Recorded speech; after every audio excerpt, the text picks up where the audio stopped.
think recording has started. So as I was saying, this is a live walkthrough for task 1A specifically.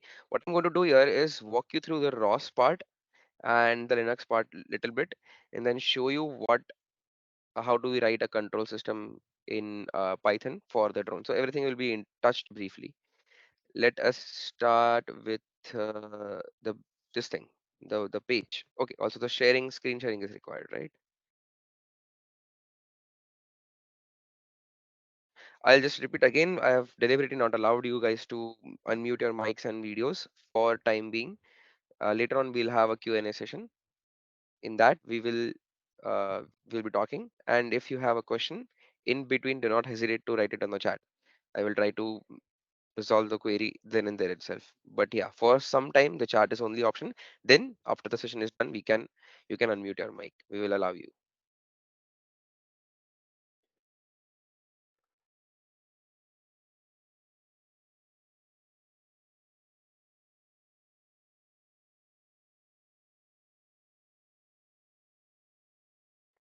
So I am assuming my screen is visible by now. And yeah, so this is the landing page of the the task. And let's just jump directly to the task one. Task 1A, if you have, I'm obviously assuming you have all gone through this, also tried to attempt it. Deliberately, that decision was kept a little late then the task was launched, so that you definitely try yourself and then struggle a little if you want to, and then come to the live session.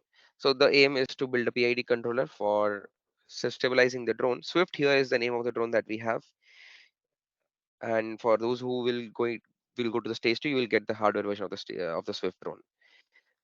So yeah, this time it's in Gazebo. You have to build a PID controller to stabilize the drone in the 3D space.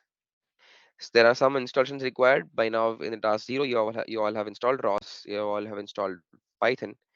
So this time what we're going to do is make a workspace, something called as a ROS workspace. How do we do that? Just follow the commands. Let me do that for you right now. So since I have a workspace already built in the name of Catkin workspace, I'll just name it different.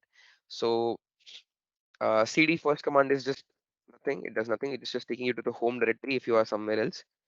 Next is makedir. Mkdir is making the. I will go very fast in the Linux part because that's not supposed to be covered, but I'll still cover.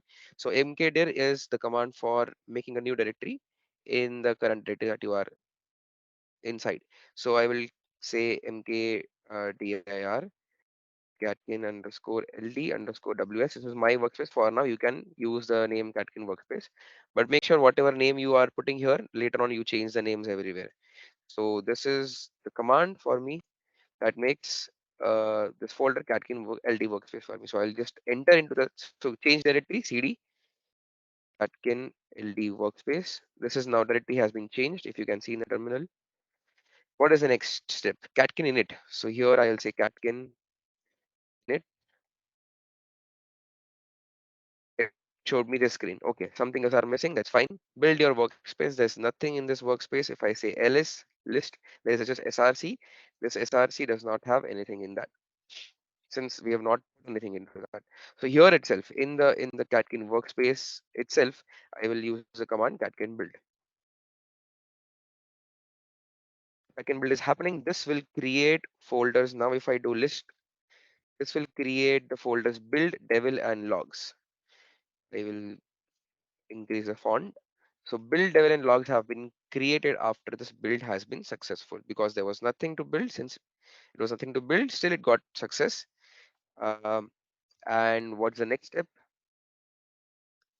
It says echo source catkin workspace devil. So this line, what does it? Echo is printing, just normal print statements. This line is printed inside the file bash rc in your home directory. So I will just go to my home directory, and this is what is my bash rc. This is what it looks like. So if you see, there is not that line that I'm going to write now. So if I do this, as I said, for people who are changing their workspace directory to something else, have to change it everywhere. So catkin underscore ld underscore ws. If I do this, This will print this line inside the bash rc file. Let me go and open it again. So I saw, okay, because I put the previous command, I will just erase this. Source catkin ld workspace bash devil dot setup dot bash. So this is printed already and this has been already saved. So don't need to save for me. You can verify this after printing this line.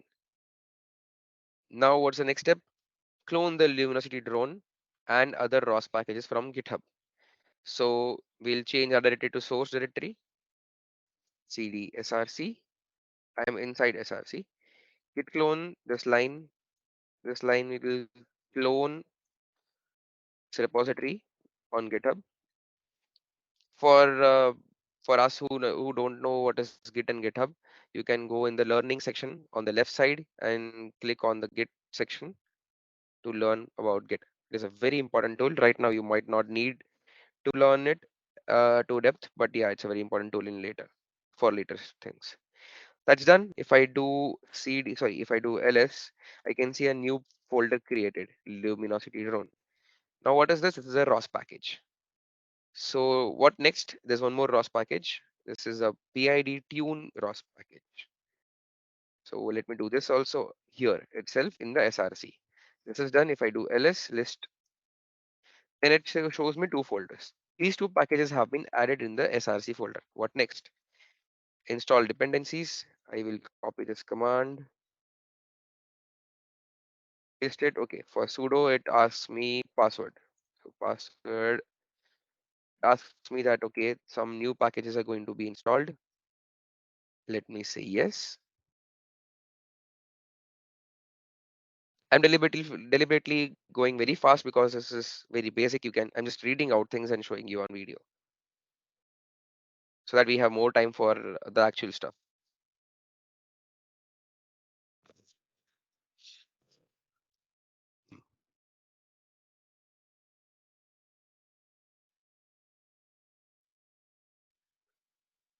Let us see what's the next step. CD Catkin workspace. So right now I am inside the SRC. You have to go back to Catkin workspace. So I will just do CD space dot dot, which takes me to the back directory, one directory behind. Now next point is here itself I can do Catkin build. If I do catkin build, this will take some time to build, and all those packages that we had just installed from Git and GitHub are being built.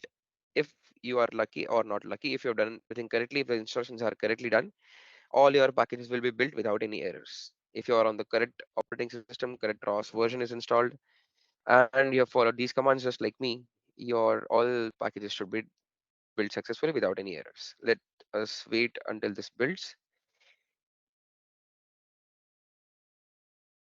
Meanwhile, what's the problem statement? The task is to build a PID controller for controlling the position X, Y, comma, Z of the Swift drone in Gazebo world. So there is something called as a simulator, which is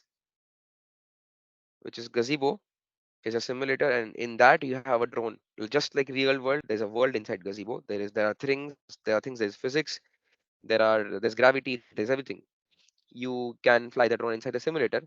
Inside that, your task is to build a PID controller so that the drone stabilizes at any given point X, comma, Y, comma, Z that you choose. The PID controller will be a closed loop controller, which means it has to have a sensor feedback in real time. And for that sensor, we are going to use the Vicon marker based position positioning. So you have a camera on ceiling.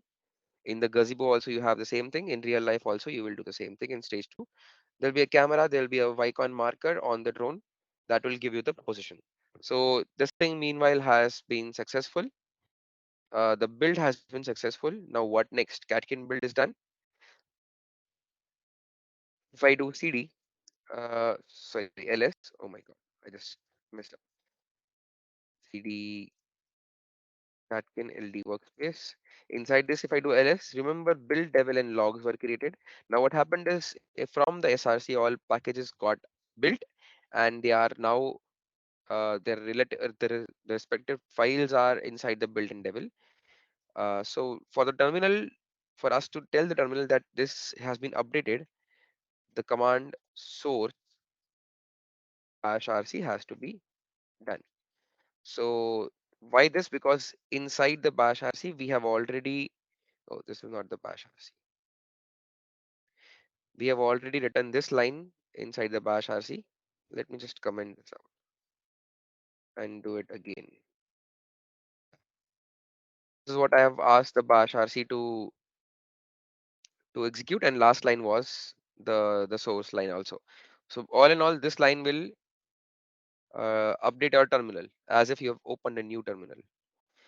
This sums up our installation and prerequisites. Now we were about to read the problem statement. So we were saying that PID controller is something that we have to build. Now we don't know what is PID controller, right?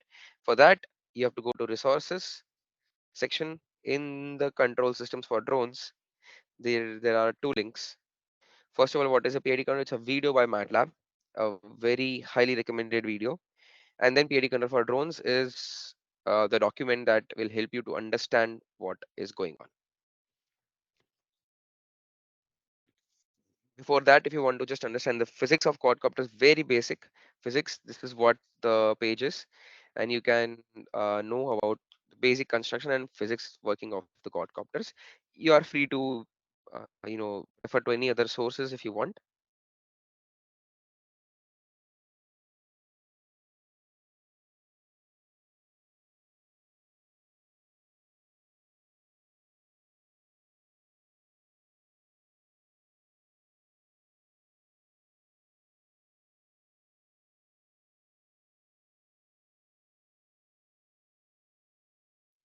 Okay,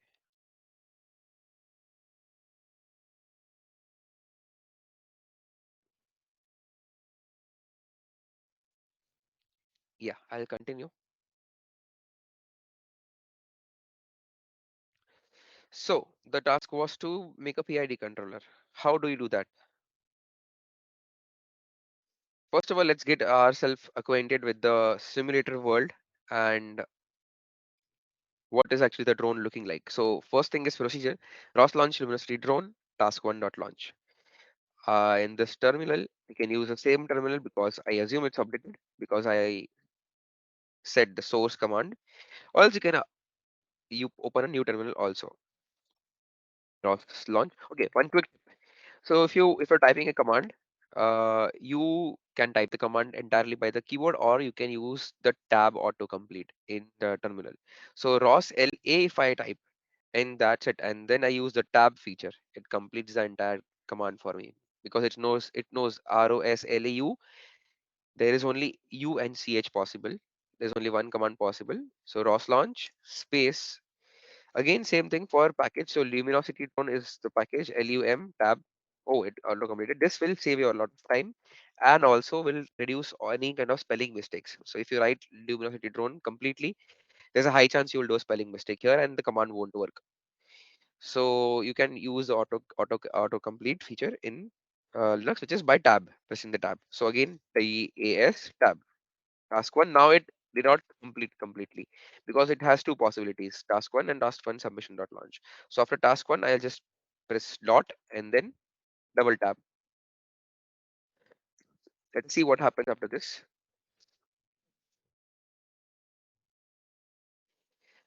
If everything is right, this opens this blank window for us. And if you zoom in using the scroll thing on your mouse, it shows there's a drone, very beautiful quadcopter. It also has a circular marker attached to it, and there's a camera on top. Oh, I messed up the view. So if I zoom in, there's a camera on top on the ceiling, mimicking the ceiling, and the view of the camera is also shown here in the Vicon image out. So if you see the coordinates of this Vicon marker are being printed. So current coordinate is 0, 0, 37. These are in decimeters. You should ask what is the unit. This is decimeter. 37 decimeter means 3.7 meters, which is more or less 11 to 12 feet, which is the height of our all ceilings. It ranges from 10 feet all the way to 15 feet. But yeah, this is most commonly used height for ceiling. So 37 decimeters is what the drone shows, which means 37 decimeters away from the ceiling. Now what? If I want to fly this drone, how do I do that? I don't know. So what you have to do is you have to go to the learning section. Inside that, you have to go inside the quadcopter section, and in that there's a page called as understanding the Swift drone model in Gazebo. That will show you in brief. Let's see what the first thing is. It's saying after launching the command, you can say ROS topic info, ROS topic list. So I will brief upon ROS concepts here. If you want to see what is running inside the ROS ecosystem right away at any given point, just use these commands. So ROS, let us say ROS node list first. So there are something called as nodes in ROS. For people who have already completed their walkthrough in the on the ROS wiki page, there's something, everything is a node in ROS. Every process, every program is a node in ROS. So let us see what is going on right now in the background. ROS node space list is the command. It says currently these are the processes or programs or nodes running inside ROS. So I don't care about all this. I just know these are the nodes running. Let me check what is the status of topics. So again, for people who already know ROS, oh, sorry, not know, but just have gone through the concepts of ROS. Every node or every process program in ROS communicates via topic. Someone publishes to it, someone subscribes to it. It is just like YouTube. On YouTube, you have your subscriptions to channels. Now, those channels are the publishers, you are the subscriber. What happens when a channel publishes a video? You get a notification. YouTube tells you, look, you said you are going to subscribe to this channel. There's a new video from this particular channel. Go and check it out. So you videos here are topics, channels are the publishers, you are subscriber. So any node can publish on the topic, any node can subscribe. This is how information can get exchanged between the nodes. So let's see ROS topic list. Let me check what are the current topics going on. It's a very big list. I am not caring about all this. I am just interested in this command, in this topic called as slash drone command. Let me check more about this particular topic. So what do I do? ROS topic space info. I want information about this topic. Let me show you one more hack. So ROS T, I use tab. It shows ROS T has only two commands, ROS test and ROS topic. So ROS topic is what I'm saying. Now after this, I will just double tab, and it says okay, ROS topic has these possible commands: echo, find, hz, info, list, pub, type, these kind of things. You can explore them by yourself. I am going to see what is the info.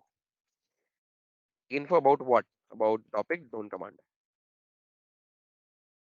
It says publishers are none. No one is giving data on this, but there is one thing that is subscribing to it. It is the Rotrest Swift interface, which is basically nothing but Gazebo in back. This Gazebo is listening to this topic, and it will take all the data on this topic. Also, if I want to publish, if I'm interested to publish data on this topic, I need to know how to publish, right? What is the protocol? What is the pattern? Is it an integer? Is it a string? What is it? So ROS, yeah. If I do a ROS topic info again, it also said type. Type of the topic is this thing. Now what is this? Swift messages. Swift messages.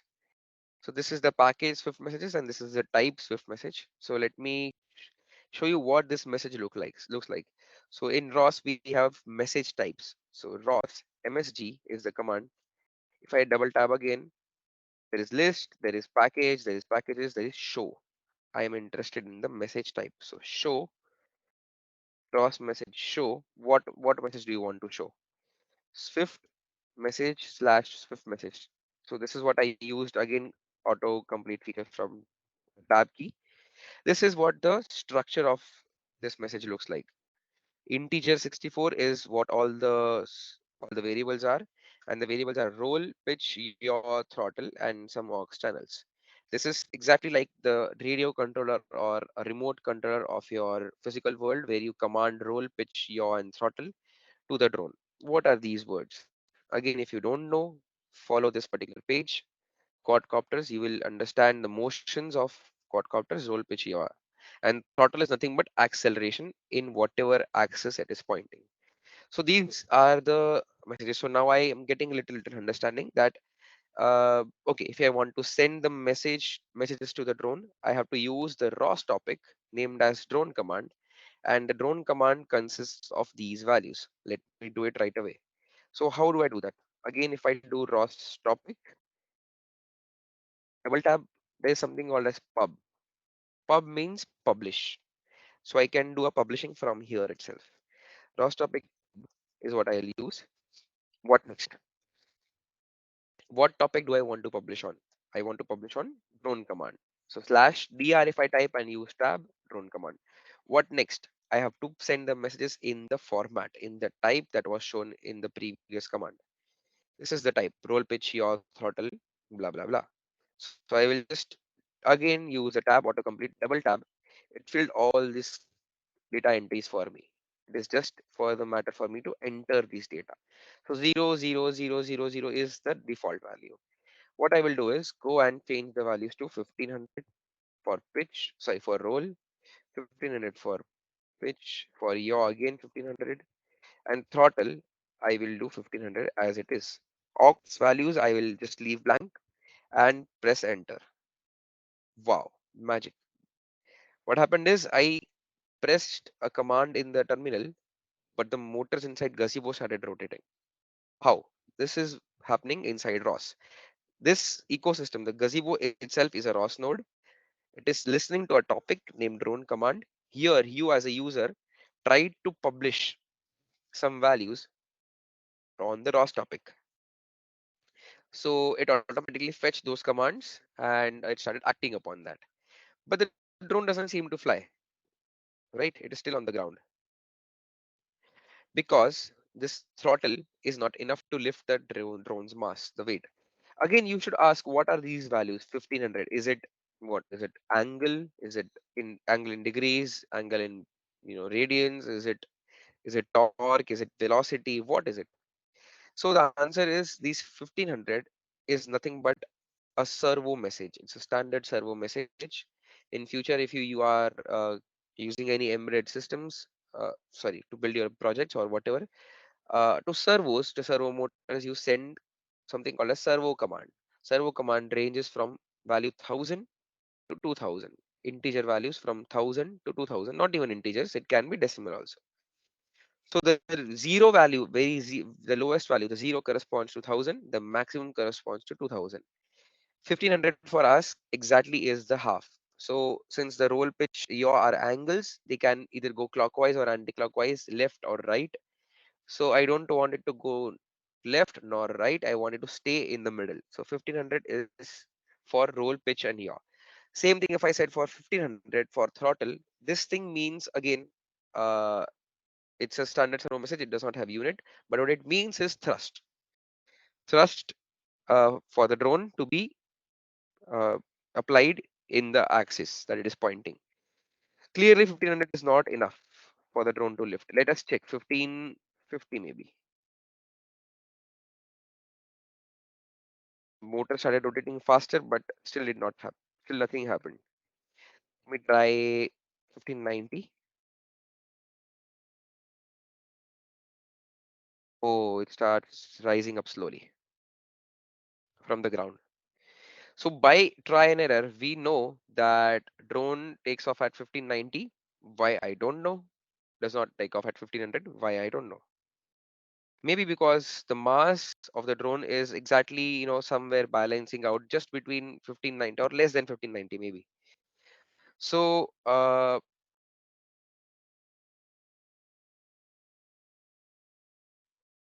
okay. While playing around in gazebo, one more hack you can do is this. You see, this is stuck here, or sometimes even while playing, this will just go and crash somewhere. If you want the drone to come back, you have to press Control, Shift, and R same time. I say Control, Shift, and R. It resets the world. All the positions are reset.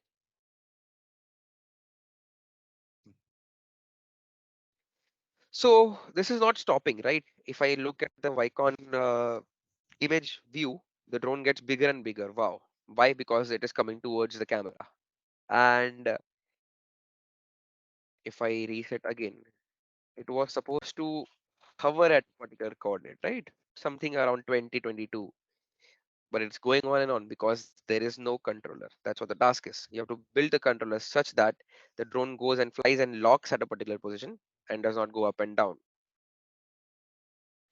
So how do we do that? Now we know, okay, how to command the drone using the ROS topics. We have to send command on the topic named as drone command. How do we send the command? In a particular format. The format was shown. But this is not how we are going to do, right? From the terminal. A proposed solution can be, okay, from the terminal, keep on typing the value 1590, 1580, 1590, and adjust such that the drone stabilizes and flies at a particular coordinate. That is completely not feasible. You have to write a Python code for the same thing. How do you do that? So in the procedure, if I see again,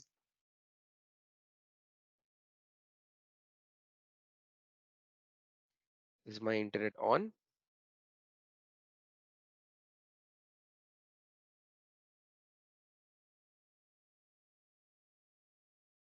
For some reason, this is not loading. I don't know.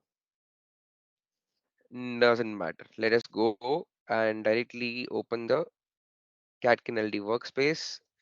SRC, this is what we had cloned, Luminosity drone. Now this is a meta package. This is the folder. Luminosity drone is a folder, has a package called as Vicon, package called as Swift Simulator, and a package called as Luminosity drone. This is the package actually. This was the overall folder. This is the ROS package. In this scripts folder, you will see a file named as position underscore hold dot py. This is something called as a boilerplate script. Boilerplate means you have been directed, you have been assisted in the programming. You have been given some kind of lines pre-written, and rest all are comments. You have to follow the comments and complete this program. So let me walk you through this program first now. Meanwhile, I'll close the simulator at background. I will say Control C in this terminal. This will close the gazebo in some time. If you read this carefully, I think this is more than enough to complete your entire task 1A. The Python file runs a ROS node. Oh, great. You have to run a ROS node. This Python program will be acting as a ROS node in the ecosystem from the name drone control. So the node has to be from the name drone control, such that if you do a ROS node list after running this, drone control should be the name appearing, which holds the position of the Swift drone in uh, in the simulator. Now, since every node has certain kind of publications and subscriptions, this node publishes. It is originating some kind of messages. It is sending some information on the topic drone command, on the topic alt error, pitch error, roll error. Subscriptions are Vicon poses, PID tuning altitude, and these kind of things. Let us see step by step what are these topics. So if you just go through this section just imports standard libraries, standard messages. Then there's a class named as Swift. You can name your class by anything. In that there's a constructor. This init function till this point, line 109, is called a constructor because anytime you create an instance of this class, object of this class, this by default will run this function. For people who don't know what I'm talking about, if this is going very on the top, you have to get acquainted with Python and object oriented programming. What is this class? What is this constructor? I am sure many of us don't know. Even I don't didn't know. So just go and get yourself acquainted with Python and class programming. It's not that difficult, and it is very important if you want to get job, a skilled job. So yeah, coming back to the topic, first line is rospy init dot init underscore node name drone control. Since the comments are pre-filled, you know what this line does. You know that it initializes a ROS node with the name drone control. Very simple, right? ROSPy init node. So initialize node with the name of drone control. You can change the name here too if you want to change, but no, we are not going to change the drone. the name. Then there's a array drone position. It has three entries, 1, 2, and 3. All are zeros. The comment says this corresponds to the current position of the drone. The value must be updated each time your Vicon is getting sending a new message. So in the format x, comma y, comma z. So first is x, second is y, third is z. Similarly, there's one more array named as set point. So this is the position of drone where the drone is currently. Set point is where the drone has to go, and that is fixed. It is set by the user. Since for the task problem statement it is 2 comma 2 comma 20 in decimeters, this is where we have set the set point. When in next tasks you have to change your set points, you know where to change the set point. In this variable, if you change, it will try to go to that particular set point. Next, you remember the topic had to be sent. The messages on the topic had to be sent in a particular format. Swift message was the type of format, and this were the entries: roll, pitch, yaw, throttle, aux1, aux2, aux3, aux4. In the command line, I had set 1500 for each one. So this is what is happening, initializing all of the values to 1500. These auxes are not of our use right now. They are just auxiliary switches, extra inputs.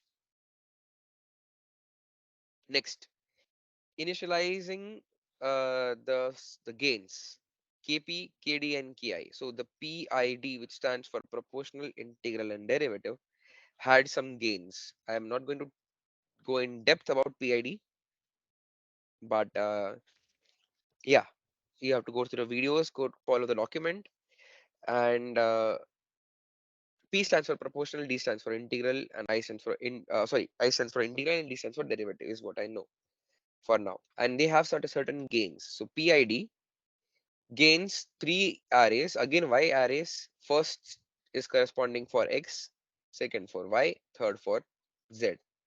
So since we have three coordinate axes, we have to write three controllers for three axes. So three controllers, each controller has three gains P, I, and D. That's why 9 values. P for three axes, D for three axes, and I for three axes. Initially, I'll keep them zeros. What it is saying, this program is saying, is add other required variables. So since from this section we had declared certain variables, you have to add certain more variables to in order to perform. What can be the variables? Let me give you a hint here. We Since the PID is an error-based controller, what does that mean? So at any given point, let's say my set point, my goal is 2 comma 2 comma 20. I am at, let's say, 1 comma 1 comma 10. Now every axis has an offset. It is not at its goal. It has an error. Error is what? The set point minus the current position. So based on that error, if the error is not zero, you have to work.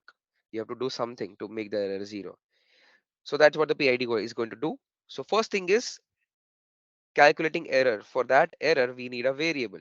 Since the drone position is a variable, set point is a variable, I will create one more variable named as self dot error.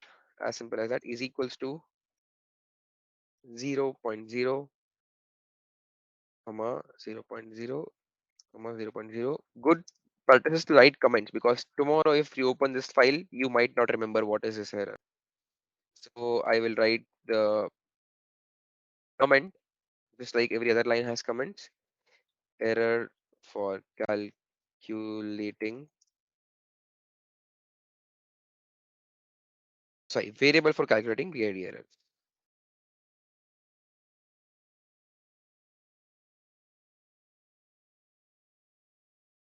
Next, what next? You might also need two more variables. Okay, let's not create arrays here. Let's just create simple integers or float. Self dot altitude error. Let's say alt underscore error is equals to 0.0. No error. No arrays. Self dot previous altitude error.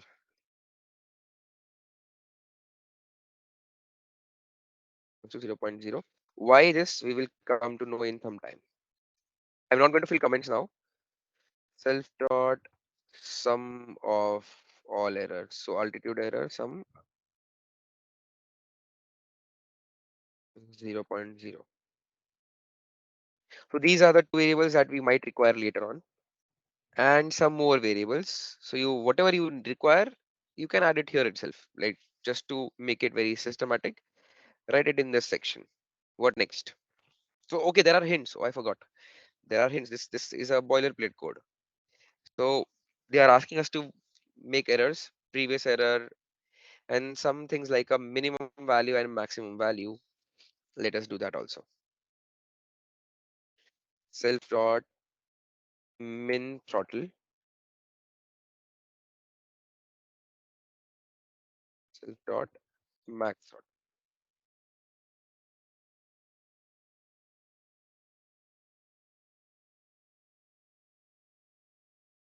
As I said, the servo messages range from 1000 to 2000. Even if you try to send messages about 2000, it will not act. So just in case, to make sure the messages are not sent about 2000, I will use these variables to limit my values. What next? It is asking that sample time has to be uh, in variable. Okay, let me uncomment this. Sample time is equals to 0.060 in seconds. This is incorrect. So let me leave this blank here.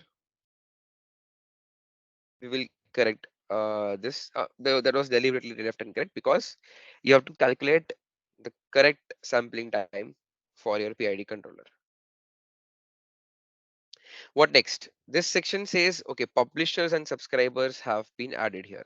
How to make a publisher? We saw how to publish via the terminal ROS topic pub, but how to do it via the Python code? This is how you do it. You create an object, something called as whatever your name, command pub is equals to rospy.publisher. This blue means this is a function. For everyone who wants to know what editor I'm using, this is something called as Sublime Text Editor. You can use Visual Studio Code, you can use other editors. They help you to color code things like this. So this, since this was a pre-built well-known function, it got blue if I try to write wrong spelling, maybe publisher. It still has that blue color, my bad. But anyways, this will help you to categorize certain things in certain colors. So what is this doing? This is creating a publisher named as, sorry, not named, on the topic named drone command. So since we were interested in the topic drone command, we are telling the Python program to make a publisher for this particular topic. Now it has to know if it's a publisher, it has to send messages in a certain format. What is the format? We know it is Swift messages. We saw by the ROS topic info. Queue size equals to 1. You can figure out what is this by yourself. What next? They are saying you add your own publishers here. This is a half filled code. You remember in the start it says publication says drone command. Okay, check, done. Drone command has been done here. Alt error, pitch error, and roll error has to be published. So similarly, following the same syntax, same pattern, I will create one more publisher. I can give my name alt error pub is equals to rospy dot publisher. Name of the topic is I am creating for myself. There is no topic. I will create. The topic name is given as alt error. Okay, this is a comment I can follow or I can not follow. The same name. I will still follow. Alt error. What next? This altitude error. Alt error means altitude error is what I want to know at any given point of time. This error is what? It's a difference between the set point and the current position. So what do you think is the should be the structure? Since it's not a multivariable structure, it's just a number. I can use standard messages. Out of that, I will use float 64. So float 64 is the standard message for sending just one single variable, one single number. So this is the command that I created following the previous pattern. Okay, error spelling is wrong. Alterer publisher is the publisher of the name alterer of the topic in the topic name alterer. It takes in value of the type float 64. Queue size is still one. You can add your other publishers here similarly. Subscription, how to create subscriber. Just as you uh, okay, let me show you one subscriber in in the terminal. I will launch the world again, and you see this coordinates being written on the image. What if I want to get the coordinates into some program, some ROS node, something? I want to use that in some future reference. ROS topic list is if I want to do.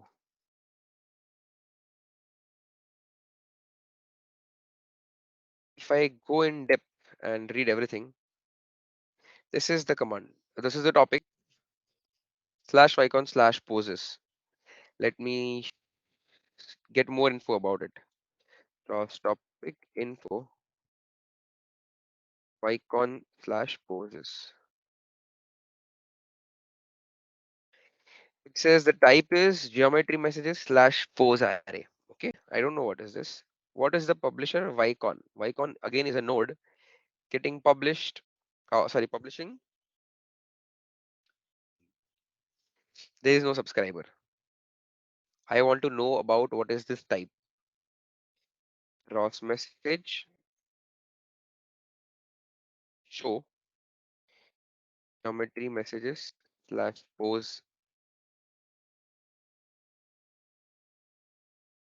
array. Pose array was the message type. It's a big message type. It's like a template, a structure. It has two parts, position and orientation. I don't care about the orientation right now. I just need the X, Y, and Z. So this is the structure of the message pose array, which which the topic Vicon poses carries messages with. How do I verify this? ROS topic tab. If I do again, since there was a publisher, there is also a subscriber named as Echo. ROS topic Echo means listening. What do you want to listen? Vicon slash poses.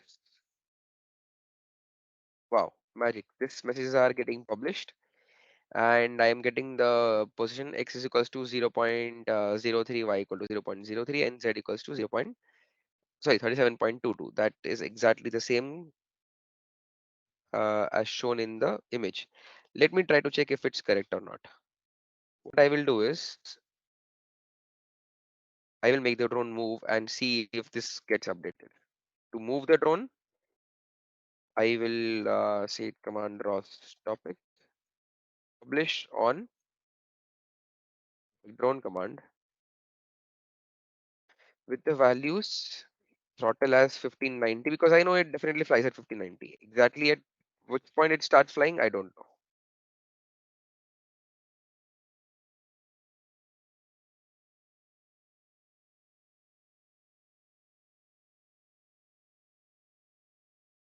Oh, I said 1590 for everything. Okay, that's why the drone is moving out of the space. It was expected. So roll and pitch have to be 1500 because or else what will happen? Let us see in the image. You see, it's moving in the diagonal. Roll and pitch have the angles have been commanded to move in that particular angle. So that's why the drone is starting to tilt. And since it's tilting, the thrust vector is pointing in the lateral direction also. To correct this, let me just put again 0 values, which is 1500, and even yaw is 1500 for me. Since the drone is out of the space, Control Shift R is the command. This time it moves horizontally, sorry, no, vertically up. And its coordinate also change in the image. Let us verify if the coordinates change. Oh, yes, they are changing. If you see the Z coordinate, it is changing in with every instant in some time. It's getting reduced, and now the drone is stuck. So this was to show you how to subscribe values or any topics using terminal. What was the command again? Ross topic echo, then the topic that you want to listen to. Now this is done. How do we do it by Python? You create a subscriber. How do you create rospy dot subscriber? Same questions. What do you want to subscribe to? Vicon poses. Next question is what is the expected type of messages? It was pose array from geometry messages. So in the start you read from geometry messages dot message you are importing pose array. That is consistent with what we saw. And what is the next parameter is something called as a callback function. Since someone else is publishing on this topic, you are listening. How do you listen? As soon as someone publishes a topic on this message, you go and execute a set of instructions, set of function, something called as a callback function. So if you go and see what is this vicon callback, def vicon callback is a function. Def means declaring, and this is a function. This is going to get execute each time a message is being published on vicon poses. Each time means what? What do you mean by each time? How many times does it publish? It publishes infinitely. If I want to know what is the rate at which these messages are getting published, can do one more thing. Ross topic. You see HZ. HZ means hertz. Ross topic HZ. I want to know about the vicon poses.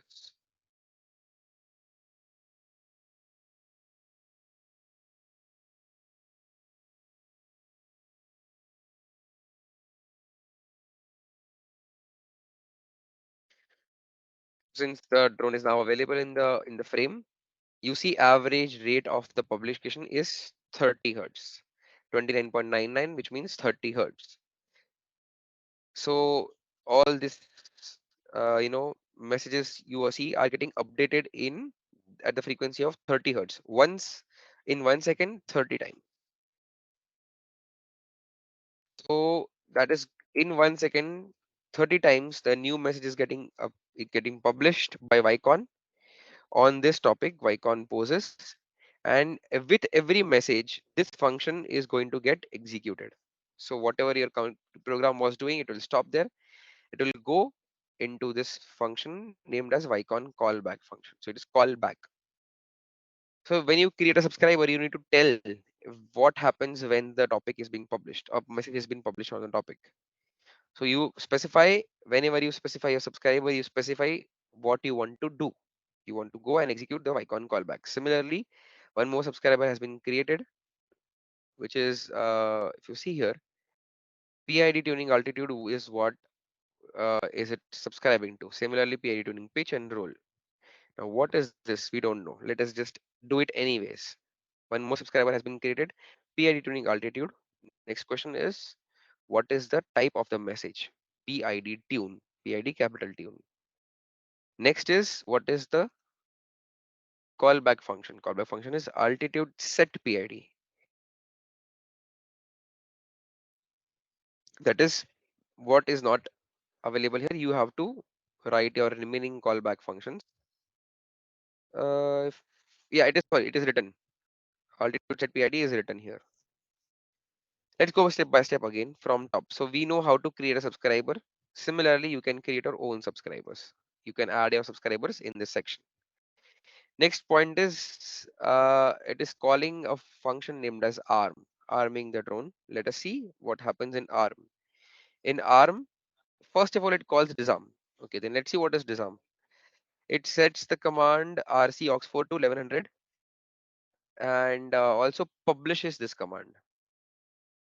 Okay, I don't care. I don't know what is this. Later I'll know. I will know.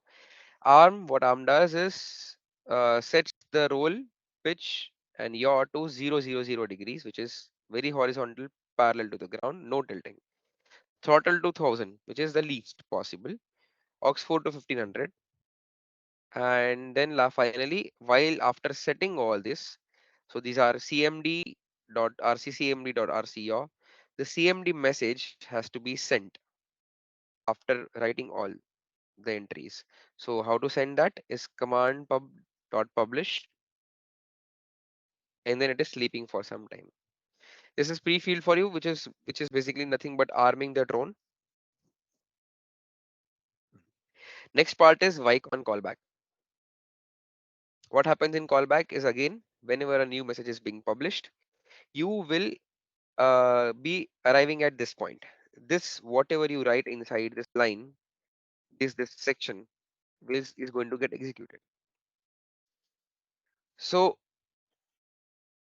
the Vicon callback takes in the argument MSG. MSG is of the form pose array, because the topic was itself of the form pose array. If I go back across message show y, sorry, what was it? Geometry message.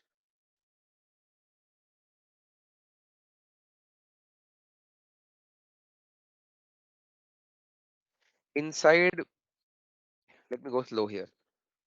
Inside pose array, there is header. Inside header, there is sequence, there is stamp, there is frame ID. Then there is something called as poses.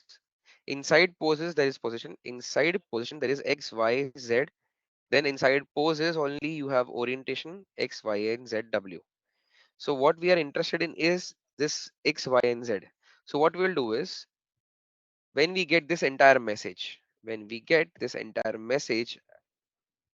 since we are subscribing to it, we are going to access MSG, which is the message dot poses of the 0th entry, and dot position dot X. So we are going to go inside the message dot poses dot position dot X. This is what we are going to read. We are going to take this value and dump it into what? Our current drone position. So remember, in the start we had created a variable named drone position, and the comment also says this value must be updated each time your Vicon callback is getting executed.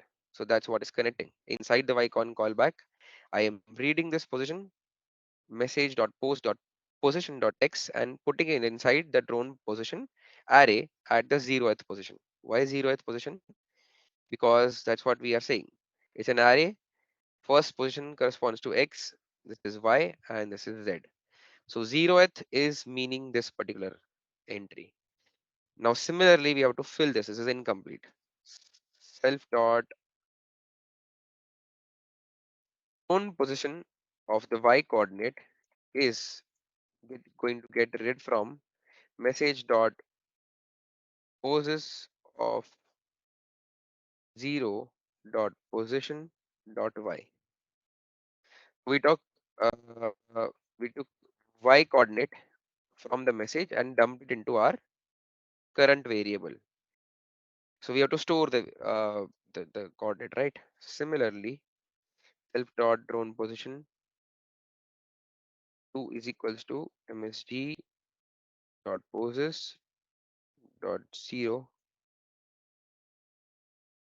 dot there is 0 dot position dot z is going in the 2. So 0, 1, 2 of our drone position array is getting updated each time the Vicon coordinate is getting published.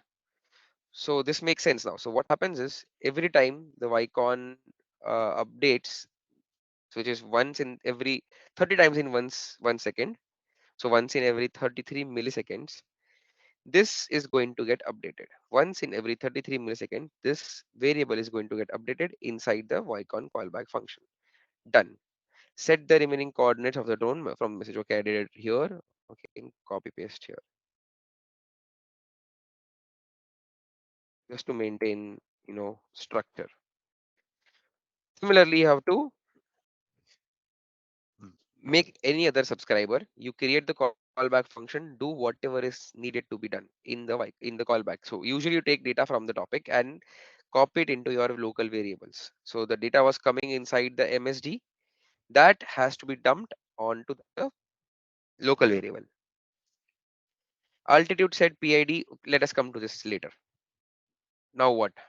The final, the elephant in the room. The PID algorithm has to be written here. The steps are clearly mentioned. 1, 2, 3, 4, 5, 6, 7, 8. First is compute error in each axis. How do we compute error? Error is nothing but the difference between the set point and the current position. So since we had defined a variable earlier for our errors, which is alt error, we have to calculate it here. Every time you run this is the loop. This PID is going to get run in a loop. So every time you go inside this, first step is update your error. Self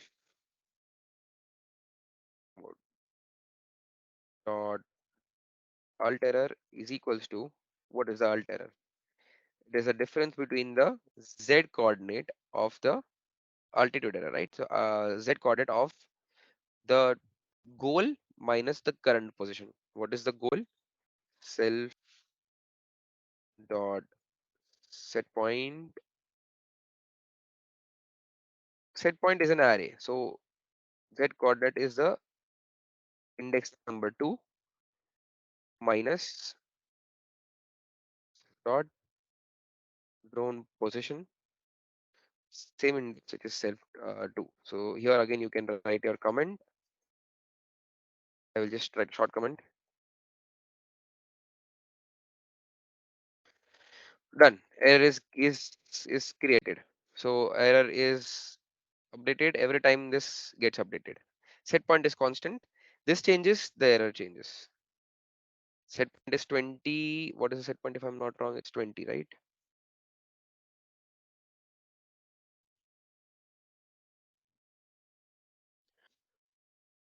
It's still not loading for me. 20 is the set point. I can read it here only. Yeah, 20 is the set point. So 20 stays constant. The drone is at 37, the error is minus 17. Drone is at 20, error is 0. Drone is at 15, error is minus 5. Drone is at 0, error is 20 minus 0. So this is getting updated every time this thing gets updated. Compute the error in all the axes. So you have to compute the error in X and Y also. So here you have to compute. I am just showing you how to compute for one. Compute the error for, compute the proportional derivative and sum of errors. So there were two more errors. Self dot previous error, previous alt error is equals to, okay, I think I can do it later after my calculations are done.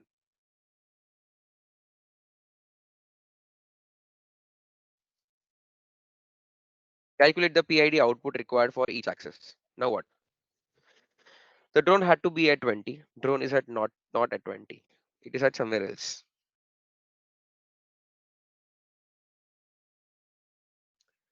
Let me show you something.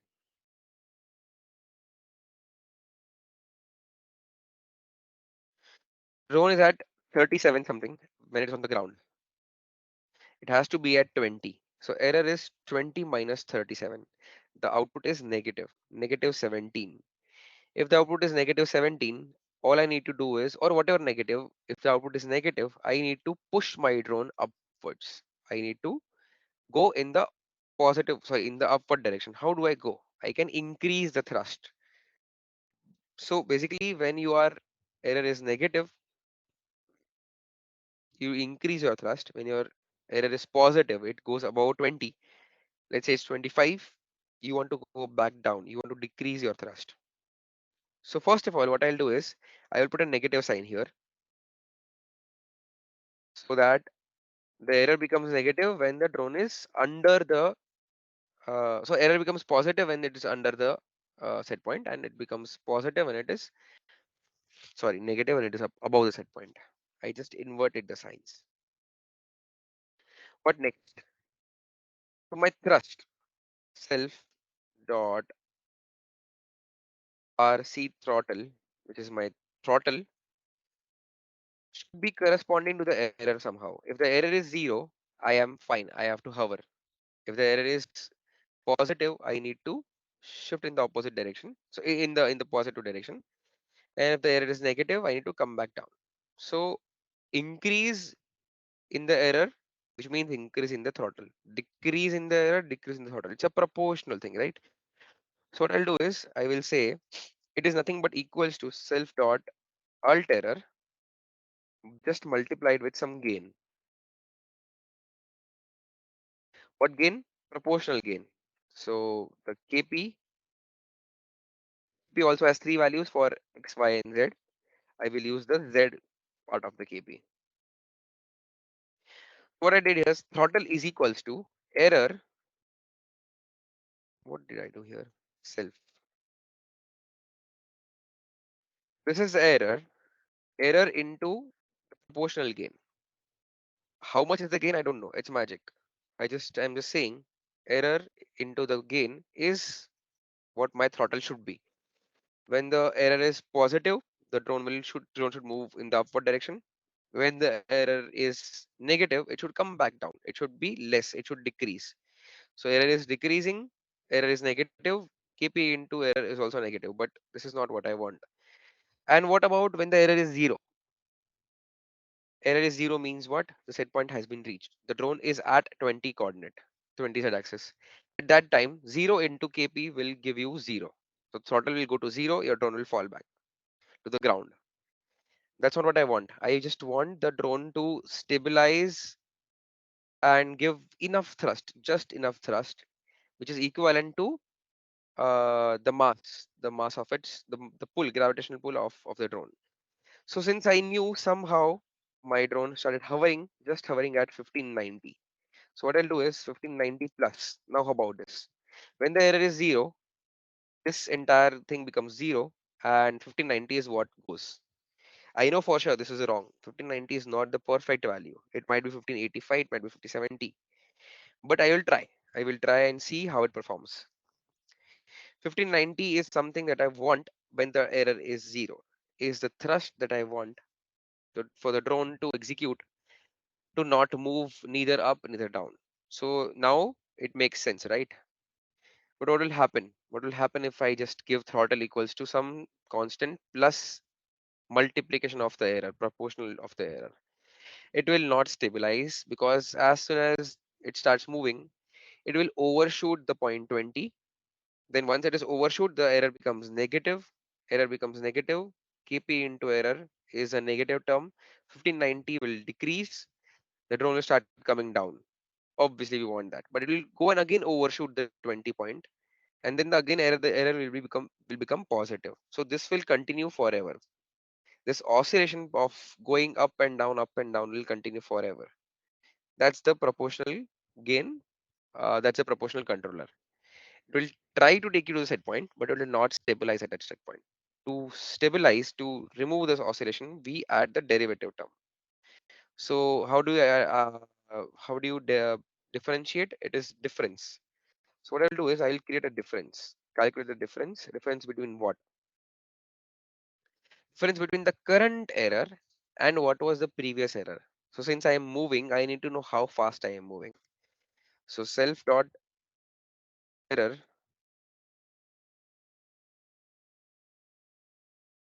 minus self dot previous previous alt error. This is the difference. Just two consecutive iterations of this loop. What is the change in error? How fast has this changed? The faster does it change, the bigger this difference will be. If it jumped from 25 to 20 in one go, this will be 5 in one go. If it jumps from 25 to 22 in one go, this will be 3. Similarly, the higher the jump, this difference is increased. So what will happen? What I want to do is the sooner it reaches the set point, uh, I want to slow down. So I will add this quantity to my output and multiply this with the term differential gain self dot kd. KD, the KD for Z, which is the second index. This is the differential term. What next? I will try to add the integral term. I will not go into detail. What is this? This is for you to understand by yourself. Similarly, this is proportional term into proportional gain, differential term into differential gain, integral term, which is sum of error. Let me sum of alt error into ki of what? Z axis. This completes my equation for calculating the PID throttle value, the PID value for throttle. I'm just saying this is what the logic says for PID, and this is error based controller. So if the error is non-zero, this RC throttle will do something and try to bring it to zero. Is what the magic of PID is. What next? I am not going to write everything else for rule pitch here. You have to finish this. Now what if this RC throttle, let's say the error is too much. Let's say the gain is 10, error is 20. 20 into 10 is 200. This will go to 1790. Let's say the gain is 100. 20 into 100 becomes 2000. 1500 plus 2000 is a very big value, 3590. I know for the fact that this should not be done. 1590 or whatever the throttle value is should be in the limit of 1000 to 2000. So let's say the PID calculates unrealistic, very high values. I need to limit. So this value that has been calculated just now, self dot RC throttle, has to be limited. So if I'm saying is if this value is greater than 2000, then just cap it to 2000, right? Equal to 2000. If it's 2001, it's 2000 again. If it's 2010, it's 2000 again. Similarly, if it is less than 2000,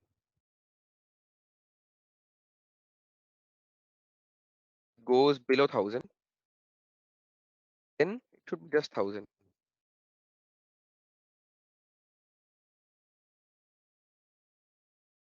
If it goes to 999, it should be again set back to 1000. It's just as simple as that's the uh, that's the step number 6.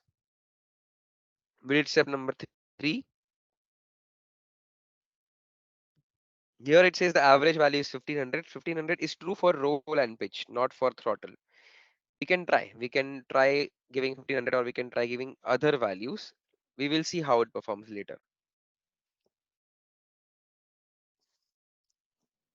Limit the output value between 2000 and 1000. Done. Update previous errors and the sum of error. So here, since we said altitude error minus the previous altitude error, now this error that you calculated for this instance has to be saved for next iteration.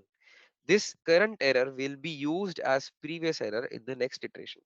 So now, since our job is done, I will just save this value.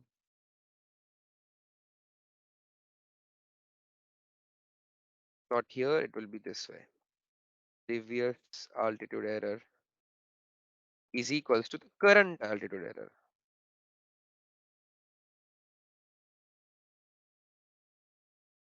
Simple.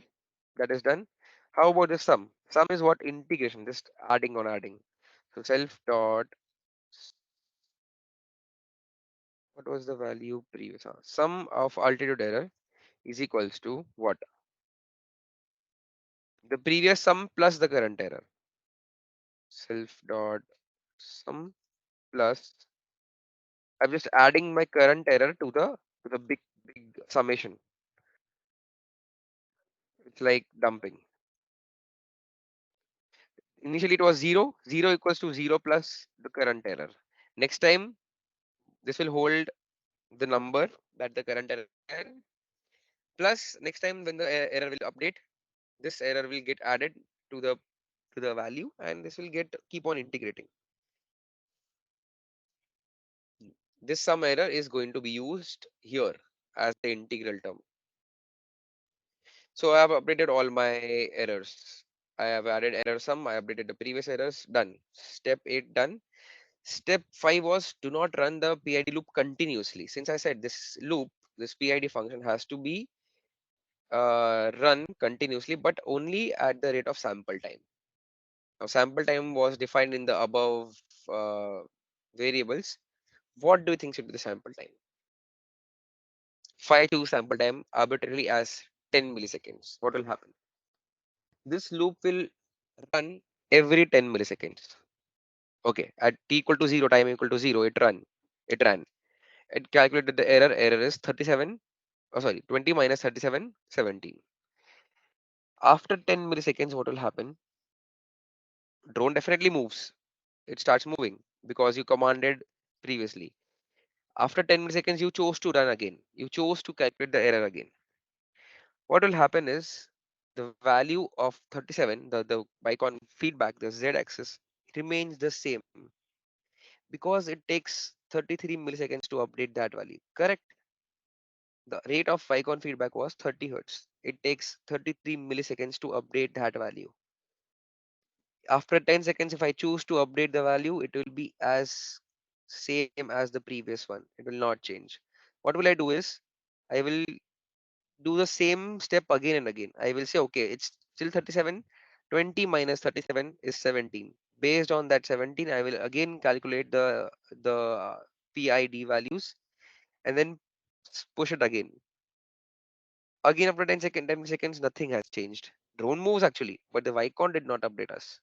So there is no sense of, doing it faster than what the Vicon tells us, doing it faster than the sampling rate.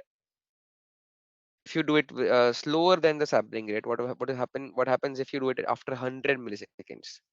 First step you did, okay, the drone starts moving. Next, you did after 100 milliseconds. Meanwhile, three values have been updated.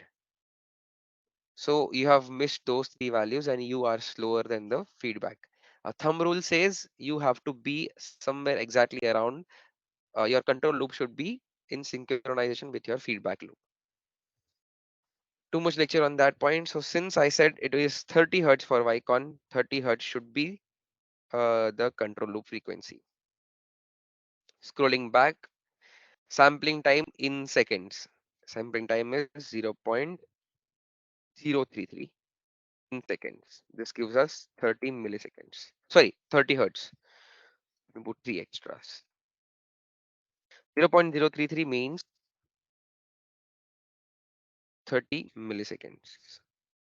33 milliseconds, sorry, and 30 hertz. So, what's the next step? Okay, throttle has been calculated, but I have to send this updated throttle value to the gazebo, right? To the drone. No one is doing that. We have created a publisher, but publishing is still left. That has been done here. Self.command pub dot publish. Inside that, you will send the entire uh, command. I think in that case, yes, there is an error here. This cmd.rc throttle has to be updated.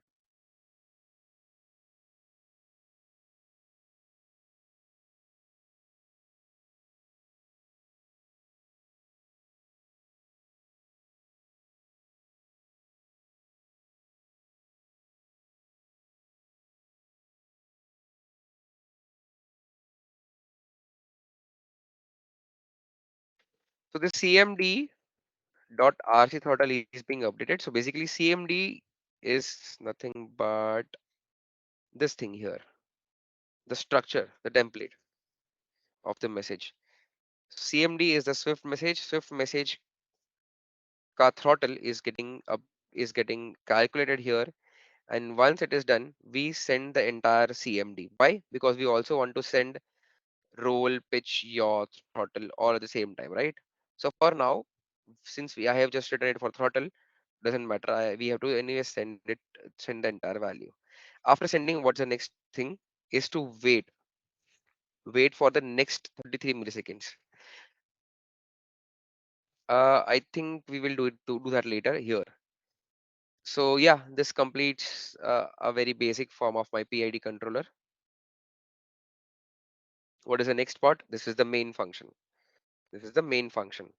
In main function, we are creating an instance of the class Swift. This is Swift, the class Swift. We created a object named as Swiftron. You can keep your own name here. Again, one more object for ROSPy rate. Specify the rate in hertz based on your desired PID sampling time. Sample time is 33 milliseconds. Specify rate as 30 hertz. So okay, 30 is my rate here inside. Then I don't need this actually.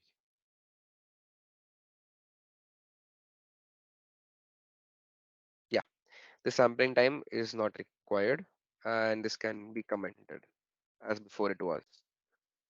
So sampling time has been defined here, rate 30.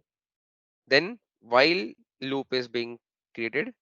Inside the while loop, what we're doing is calling this class Swift.pid. Pid means this function, PID of the Swiftron class. And then after this function is getting executed from line number, sorry, step 196 till the line 227, it will go and sleep for some time. Time equivalent to 1 upon 30.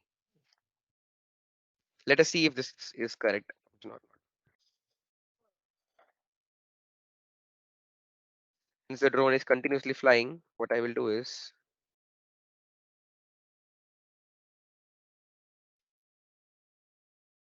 bring the drone back.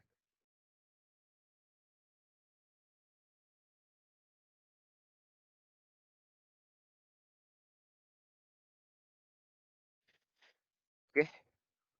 What is the next step? I want to execute this file. This file that creates a ROS node named drone control, create some publisher, create some subscriber, does some job, does some magic calculations here, and publishes some value on drone command. I want to execute this file. This file is named as positionhold.py inside the package luminosity drone. ROS run is the command for running a ROS node. ROS run point, what is the package name? Where is the file? It's inside luminosity drone package. What next? What's the file name? It's position hold on. If I enter this, let me check if I have any errors. No errors. No errors, but the drone, okay, there are errors. It says the RC throttle must be an integer type. RC throttle should be of the type integer. Let me just make this entire thing an integer.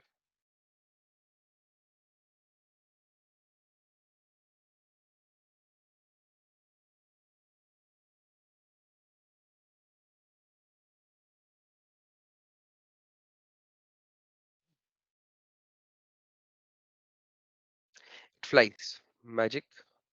How magic? Nothing. Nothing is happening. No control. It is just blindly sending the command 1590 because that's what we asked it, right? We said 1590 plus minus error into the KP. Why didn't it stabilize? KP is 0, right? KP is still 0, KD is still 0, KI is still 0. So basically, these are not even acting right now. 1590 is just what is going to be sent. Let me just reduce it to 1550 for this experiment purpose. I reduced, I saved, I control C this, drone comes back, maybe, maybe not. And execute this file again. Because I sent the command 1550, it came back to the ground. Obviously, it's not enough to push the drone uh, from the ground. Now, what I want to do is I want to tune my PID gains. I want to find those PID magical numbers that will take my drone and exactly stabilize at the point required. For that, what we are doing here is now this makes sense. PID tuning altitude is a topic. Someone publishes on the topic, and we from this Python program subscribe to it. PID tuning altitude is what you are subscribing to, and then setting that particular gains inside the callback function. So if you see kp dot 2 is equals to this alt dot kp, multiplied by some factor here, and same for ki, same for kd. So what we are going to use is something called as a PID tuning package. ROS run PID underscore tune is the name of the package. PID underscore tune underscore drone dot py. This is the node that spawns these four windows for us on the screen. So you see there are these sliders for your KI KPKD that makes your job easier to tune live. Don't need to change in the code again and again and check values. You can do this live. How live? If you let me do this.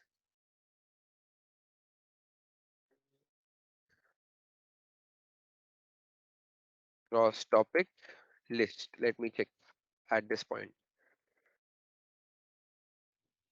PID tuning altitude, PID tuning pitch, roll, and yaw are the four topics.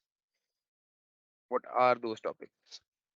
Let me subscribe to it. Ross topic, echo, PID tuning, let's say pitch. It says no messages. Why? Because I'm not doing anything. If I change this slider to this, you see there are messages being published. KP is set to 1223, which is the current value. KD 0, KI 0. Let me change KI. Let me change KD. So what happens is when I change the values here, in background, it publishes this data on the ROS topic, and whoever needs this data can subscribe, which is what exactly we are doing in our code. In our ROS node, we are subscribing to this particular message. So user changes it from here, and the ROS topic gets published. Finally, this gets into this variable directly in the callback function. Beautiful, right? For now, let me just close all this yaw, roll, and pitch, and even this one. So now I want to change the throttle values and check what happens. Let me increase the KP value to 66. Oh, magic again. It starts going up. But the question is, will it stabilize at 20? It went above. Very sad. It went above. It is coming down again.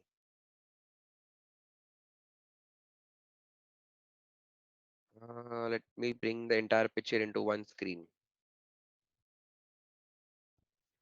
It's not happening. Anyways,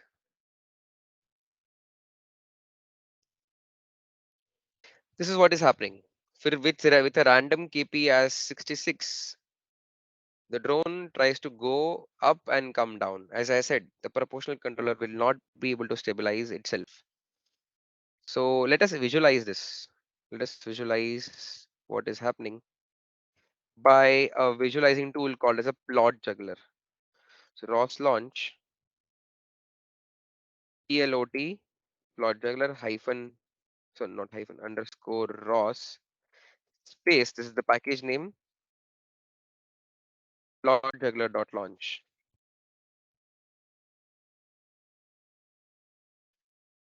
This will launch a tool called as plot juggler. And what you can do is you can visualize any topic as plots in ROS. So here, this is the window plot juggler. If I go and select ROS topic subscriber and then start, it asks me what do you want to plot? What do you want to look at? I want to look at, let's say, alt error. That's why we are publishing the error. Did not. Actually, we did not. We are not publishing the alt error anywhere. Just like we publish the command publish command, we also have to publish the command. Which one? So this command pub here, command pub is the publisher for drone command. Alterer pub is the publisher for Alterer. So self dot alterer pub dot publish. What do I want to publish? What is the value? Self dot alterer. As simple as that. Save, go back and rerun. Control C, run again. Let me go and check if this topic is being published.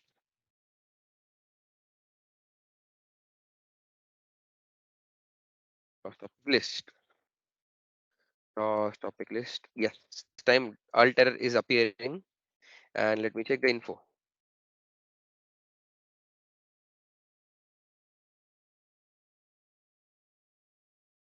Type is std messages float 64 because we said it should be float 64, right? Here itself we have specified it should be float 64. Publisher, who is the publisher? Drone control. We, drone control node. We are the publishers. Subscriber is none. That's fine. So what we will do is we will go and now subscribe to this alterer, alterer data, data. So that's where you find your list. Inside that data field, if I plot it here,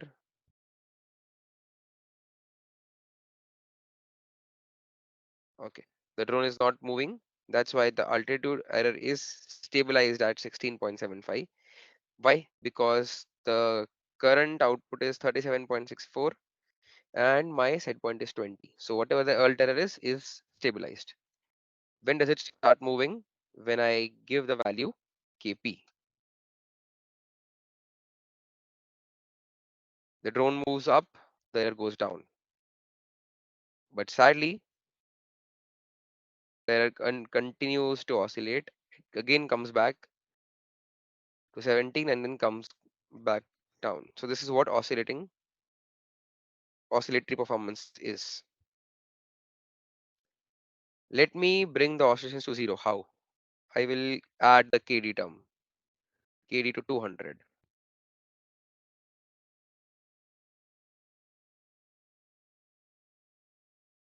Very opposite. We wanted the oscillations to go down, but the oscillations increased somehow to the magnitude. If I increase the KD more, oscillations will increase and frequency will go faster. And the drone finally crashed.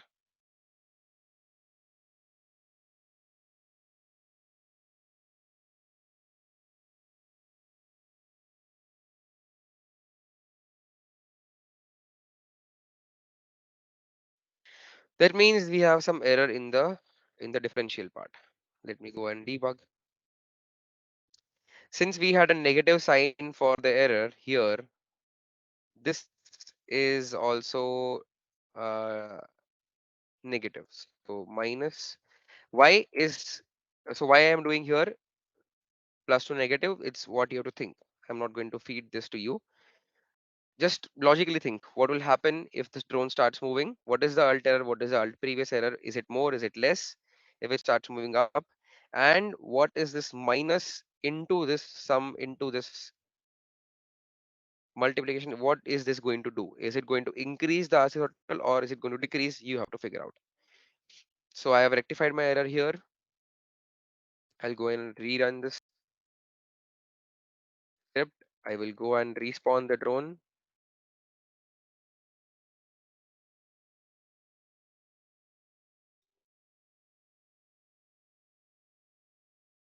Drone is on the ground again as expected.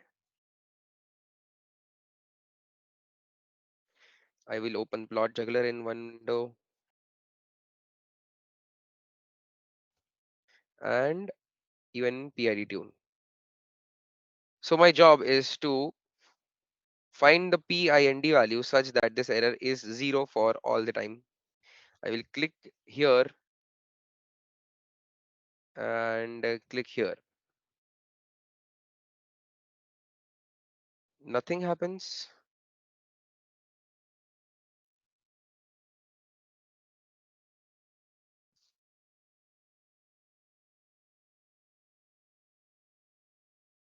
I think I've not. Oh, it's done, right?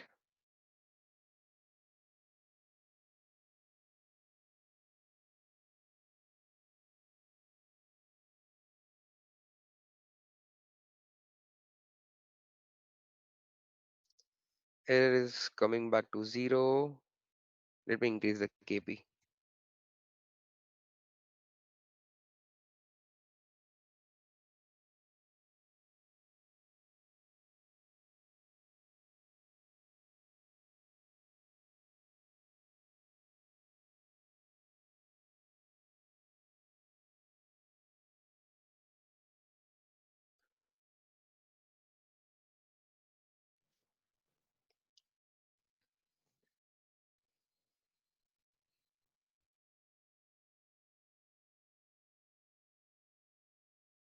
If I add KD as 40, it again goes back.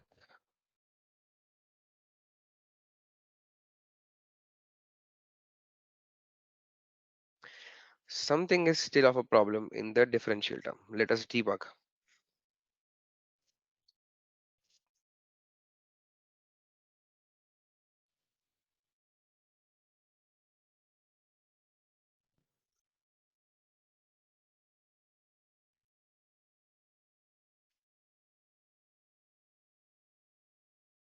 Okay, this is the error. This has to be inside the bracket. And what else? No, no, no, no, not inside.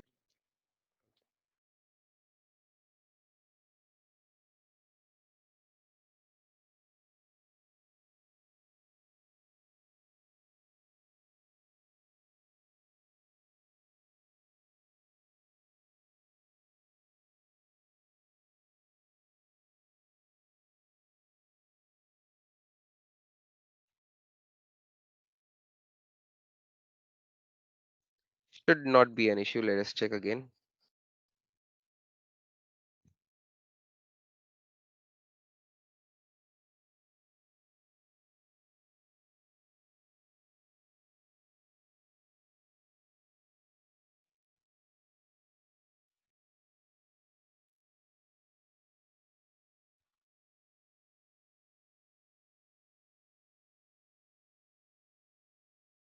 So all I can see is increasing the KDA is not letting the drone fly. Let me just debug with the help of my friend here.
Yeah, nothing is audible because I'm trying to fix the logic here.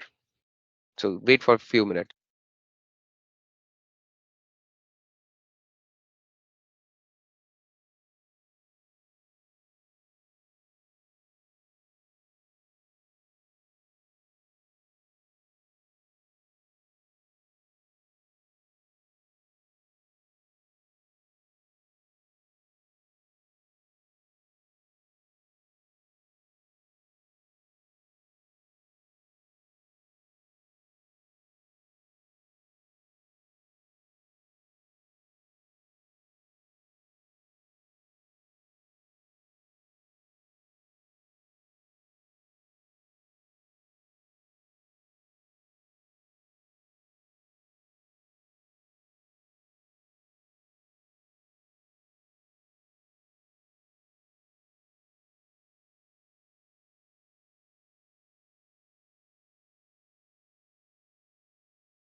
Okay.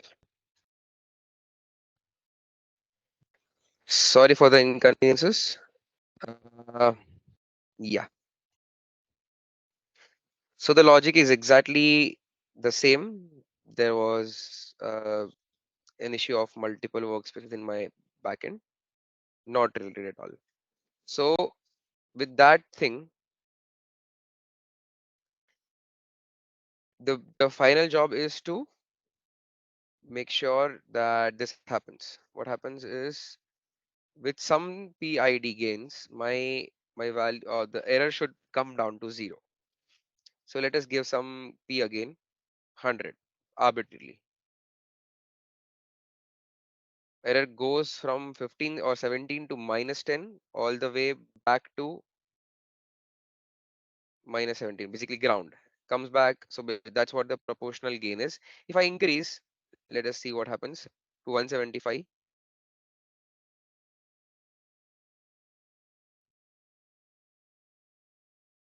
This time it should oscillate more than -10. Yeah. So increasing the P gain increases the amplitude of oscillation, but also makes the drone go more faster towards the set point. Let us keep the KP as it is. Let us add KD. Let us add KD to, let's say, 500, close to 500. What happens now?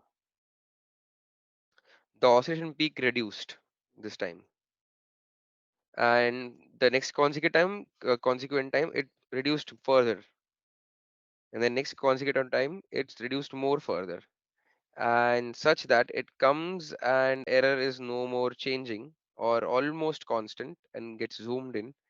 And if you see the drone, it's almost hovering. It's moving, but it's hovering also. Let us see the coordinates. It is 22.56. It is stabilizing at 22.56, not at 20. Why? Why? Because the 1550 value is incorrect. We are saying that to hover the drone, the value should be 1550, but which is incorrect. We definitely know it's not. We tried to give 1550, did not fly. So basically, there is an error in the estimation of this constant bias that can be removed with the term integral. You see, currently the error is switching between 2.3 to 2.6 and not going to 0. If I just add a little bit of ki, 3, that's it. What happens now? It started to move towards 0, but again starts to oscillate, and then eventually I think it will stabilize at 0. Not at 0, in a margin around 0. And that's what your job is to. You have to bring the drone's error in a particular margin from the allowable range which is given in the task documents. Now, if you see the drone moves, it does move from 20.0, 19.5, 19.05 to 20.03. This is the range of the error, that is minus 0.05 to. Hmm. Let me check again. Let me just do Control Shift R again. Drone starts from ground, it overshoots, comes back, overshoots, comes back, and then eventually stabilizes. So this is the result of a bad PID tune, but still working PID tune, right?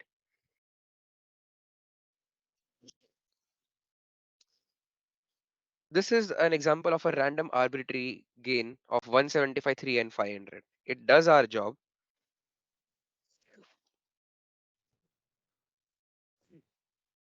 Sorry, it does our job, but does not do it nicely. Your marks, your score depends on how better you have tuned. The better means it should not overshoot much. It should stabilize within the allowable limits as fast as possible. Correct? One more pro tip for you guys. One more pro tip for you guys. Uh,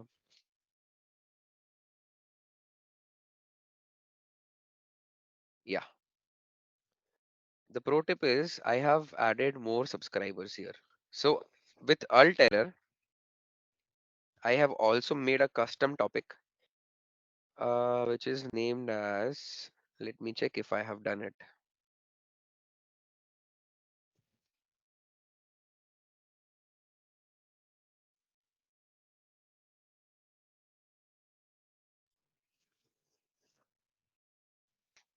Yeah, I have already also made a custom topic known as PID error. Is it? It is not.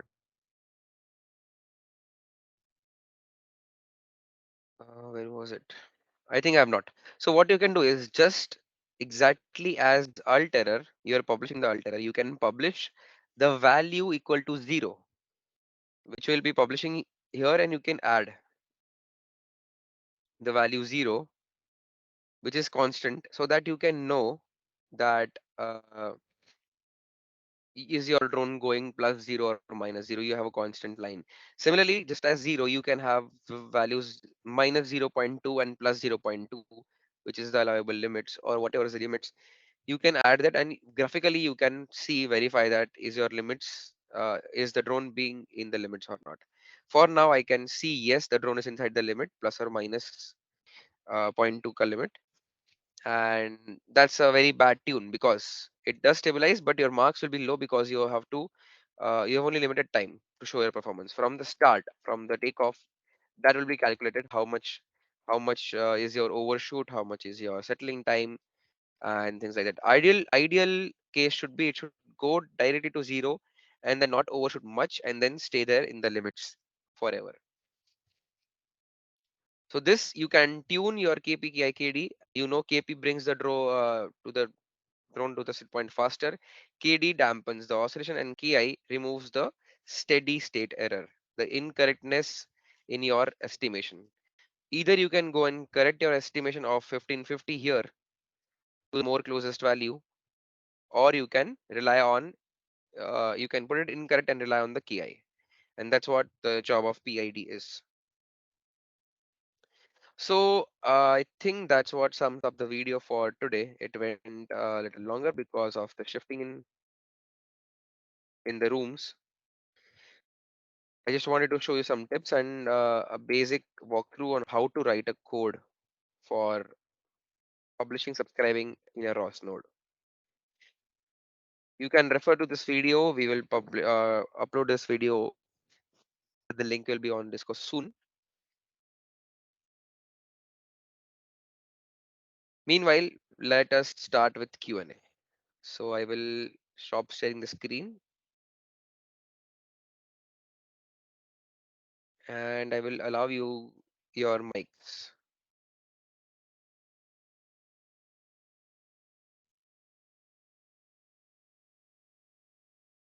Yeah. So mics are on now. You can choose to unmute yourself, or you can choose to write down the text on the channels, on the text message.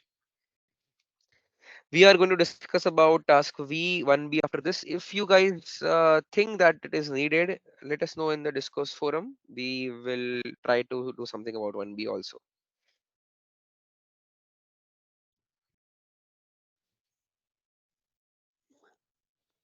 Your mics are allowed now. You can either unmute yourself or ask on the chat if you have any questions. Someone has raised their hand. You can directly unmute your mic. Check if you can unmute your mics.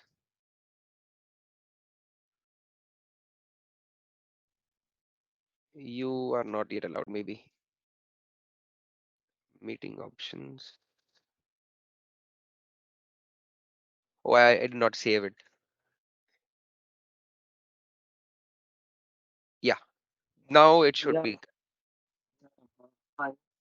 Yes, sir. Actually, had some few doubts. So one doubt I already checked.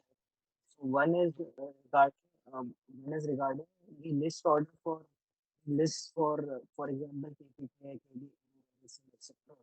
Will always be in the order of roll, pitch, and throttle, right? Yeah, that is basically your code. You are defining it, right? It is defined about how, where do you use it. For example, Yeah.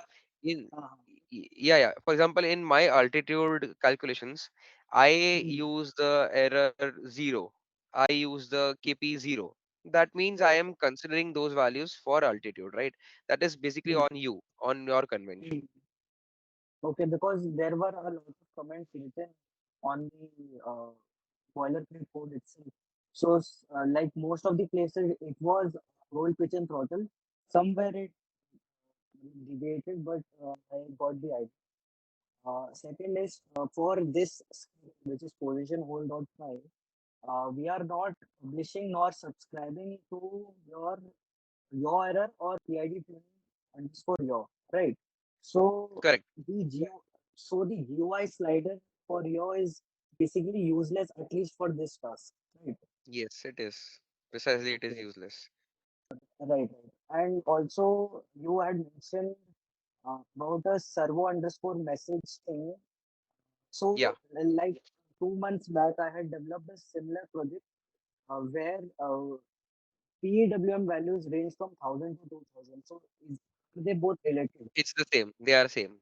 PWM. That's it. So basically, for servo, you send PWM values, and that thousand Right. and 2000 comes from PWM. You are correct. Yeah. And one final question is that in the book itself was written that the the when the drone is supposed to fly, you can have a error range between of plus minus 0.2 meters. So that is basically 2 decibels, right? No, it's not meter. Yeah. It's plus minus point two. No, it's plus minus point two decimeters. That is incorrect, I think. Okay, so there you So actually is yeah, we will correct plus. it. So if you have 20, you can go from 19.8 to 20.2. Okay, so currently, uh, with the help of your plot juggler, I was able to cover it at 21. So I was a bit happy that at least I am in that 18 to 22 wala range. No, no, Okay, I no, will. no. Yeah, you I'll can see. you can play with your PID values, specifically Mhm, integral. If you are not able to stabilize within the range, it is stabilizing. The absolute error does not change much. Let's say it is not mhm, even changing very. It's changing very slowly, or it's not changing mhm, much. But the absolute mhm, value is different than 20, which means your integral has to act now because your hovering mhm. thrust value was incorrect. Okay, so So you are that saying. gives you hint. Okay, so you are saying essentially saying that it should be between 19.8 to 20.2, right? 20.2. Yes. And in my PID code itself, uh, I had read about a lot of resources, so it suggested that I used a variable called DT, which is basically your time now minus the previous time. You are correct. Uh, So we did not we did not right. consider differentiation. We just consider difference of the two values. So Right. this is to all of you. He asked it out, which is a very good question. That you differentiation is difference between the two values divided by the time. So how fast it changes, dz by dt. That dt we did not do because we are expecting that dt will not change with every consecutive Vicon feedback. It is almost as constant, right? So Hmm. when two values came at the rate of 30 hertz, the other two values will also come at the rate of 30 hertz, is what we're thinking. So dt is constant. Since dt is not changing, dividing by a constant is as good as multiplying with a different kd. So the difference in error, previous error, current error minus previous error into KD. It's a multiplication of constant, right? And if you do a DT or if you don't do a DT, your KD will change, but nothing Hmm. else. So it still works. So it just we just said KD by DT is your KD dash, new KD, and that's what we are going to utilize in our program. You can do this if you want. You can you subscribe the time from the clock. Clock is a topic published on ROS.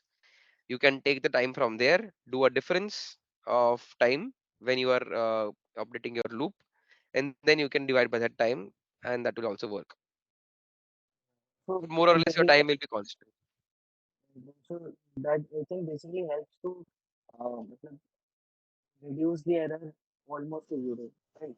Yeah, that's a good tip from uh, I don't know what's her name, Chris. KRAGRR. So Okay. that is my user from my name is. Um, one last question is for your set PID functions for ITB rule etc. There is this ratio or a fraction that is multiplied to the PID values, right? So in your case, when you were setting that P itself to 175, so should 175 equate to KP into some proportional value Yeah. or some Thanks. Thank you for bringing this again. So again, this is for everyone. mm, I did not mention this in the session. So what we're doing here is, since we have a slider and the slider ranges from 0 to 5,000.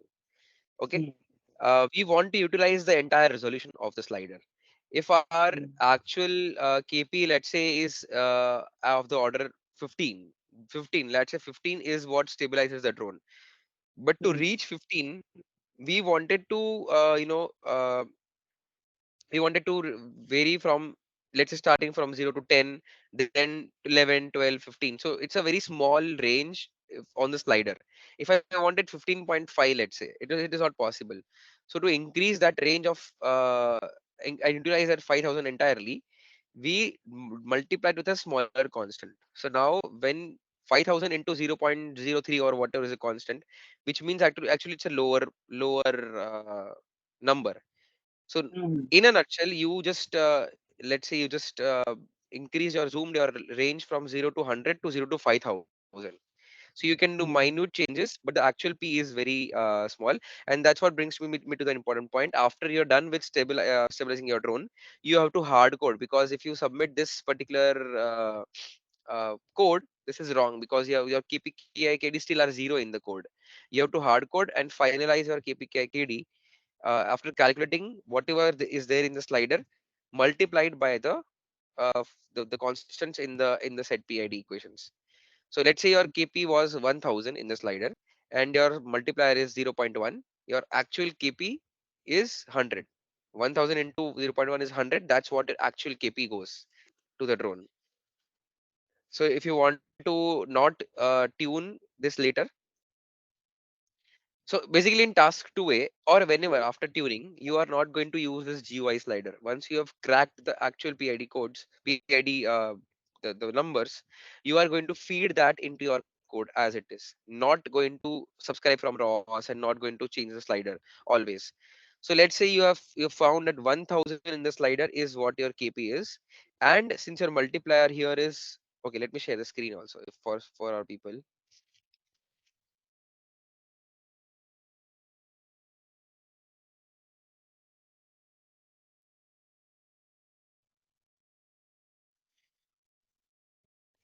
Okay. The screen is visible, right? Th- This thing, KP into 0.06, that goes and sets into the KP2, which means whatever the number here is, let's say it is 1000 again, for example, 0.06 into 1000 gives us 60. This goes inside the KP2, which means actual my KP is 60. If I found 1000 is the perfect KP for me, next time I will go and I will hard code it here. I will go and set it here itself. Sorry, not here, the KPKIKD here. So this is 60, not 1000. It is multiplied by the 0.06. You can change your coefficients here. And finally, after setting everything, this is what my KPKIKD should look like. So basically, all this should be non-zero. This should be populated, let's say, example, 50, 50 and 60 here. KI is 0.001, because for me, the KI equal to 3 volt. 3 into 0.00008 or whatever, 0.008 is 0.0024. So here I will go and set, once I found the correct value, I will go and set it as 0.0024. That's what is to be done. And that's what is also instructed in the procedure. Once you have cracked all your PID codes, PID values, you hard code them here itself and not rely on the GUI slider, because you don't need the GUI slider anymore. For from task 2A onwards, you will use your codes, use your PID as it is and not tune it anymore. So I think that sums up your questions, right? Yeah, yeah. So basically, even if we don't write the multiplied value and we write the value from the above, that should also work. Right? Yeah, that is what has to be done. Yeah. Thank you so much.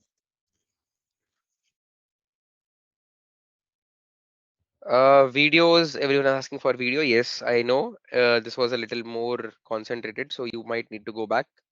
We will send the video on, share the video and discuss. Any more questions on chat or on? You can unmute.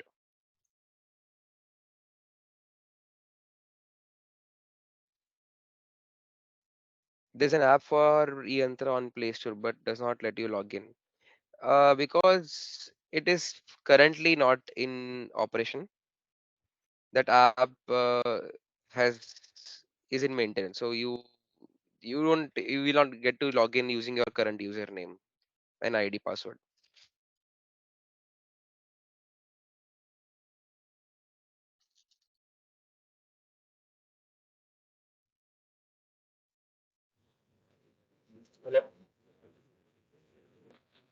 Whoever is unmuted, very noisy.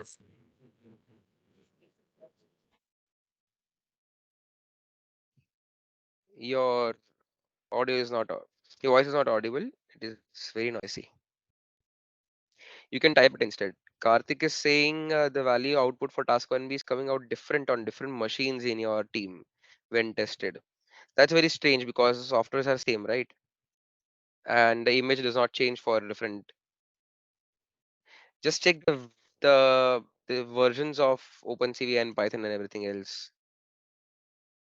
You don't need to do anything with the yaw in in task 1A because the yaw is not changing and there is no set point for yaw. You just are asked for X, Y, and Z, no angle set point as such. So nothing to do in yaw. Actually, you are asking. Someone is asking why we commented sample time because it was actually not a variable. I just made it a variable thinking that it will be used later, but later on the sampling rate was used. Something else was used in the later stage. So that is enough.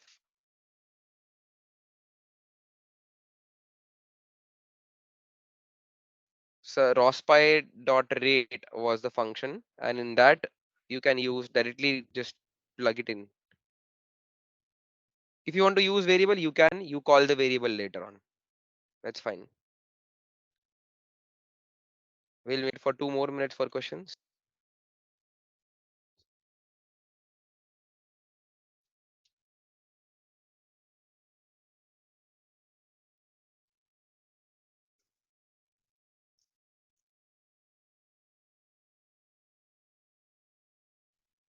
So the command for plotter was ROS launch plot juggler ROS. Let me type it here. So plot juggler is basically what you want to use. ROS launch space plot.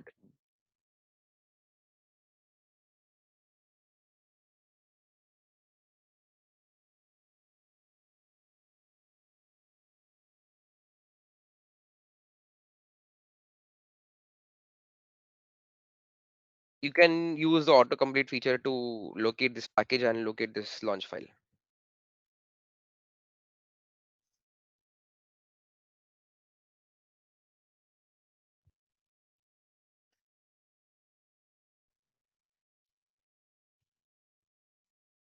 Any more questions?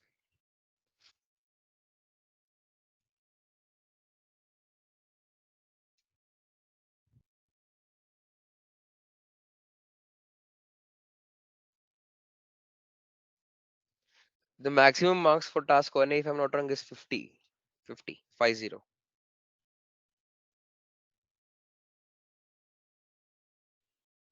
You will get the recorded session by tonight or max by tomorrow.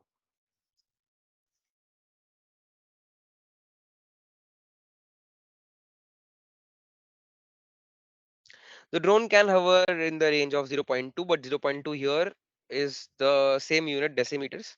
So zero point 0.2, you can, so as I said, 19.8 to 20.02 is what you have to make sure that drone stays inside that value. The more time it stays inside that value, the more marks you get. If it stays for that time, uh, for 100% of the time, then you get 100% marks. Not 100% as such because you have to fly from ground, right? So yeah, once it reaches in that particular window, if you do not exit, you will get the maximum marks.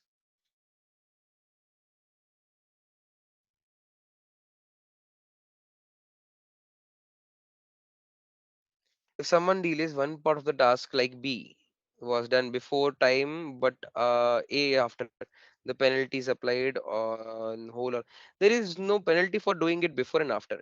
The penalty will be applied only after the deadline has been passed. So whichever, so 1B if you submit before the deadline, no penalties. 1A if you submit before the deadline, no penalties. Whichever part you submit after deadline is what will attract penalties.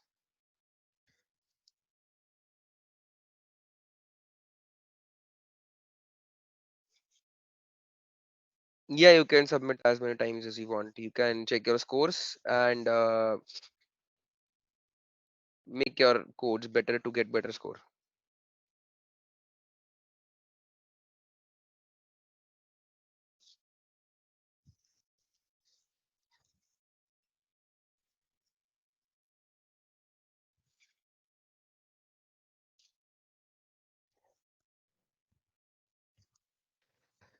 So that I think will